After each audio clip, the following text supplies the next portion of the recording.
আলহামদুলিল্লাহ খুবই ভালো, কারণ এটা নিরাপত্তা আমাদের জন্য এই নিরাপত্তাটা প্রয়োজন আমরা মনে করি। কারণ রাতে যারা আজকে আমরা চলাফেরা করি আমাদের আসলে নিরাপত্তায় আমরা ভুগি মনে করি, কিন্তু এখানে চেক করলে আমরা সাধারণত মনে করব যে না, আমাদের নিরাপত্তা ঠিক আছে। এবং এটা আমাদের কাছে খুব ভালো লাগছে, কারণ এই ব্যবস্থাটা থাকা উচিত প্রতিনিয়ত এবং নিয়মিত করা উচিত।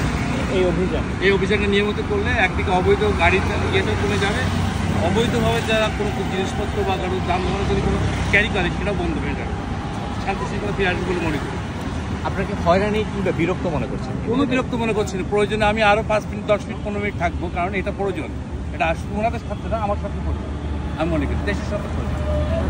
যাত্রীদের জন্য এটা ভালো? অবশ্যই ভালো। কোথা থেকে আসছেন, কোথায় যাচ্ছেন? আমি আসছি ঝিনাইদহ থেকে, আর নামছি যাত্রাবাড়ি, যাচ্ছি মিরপুর 2-এ। আমার বাসা মিরপুর। কী করে? আমি একদম।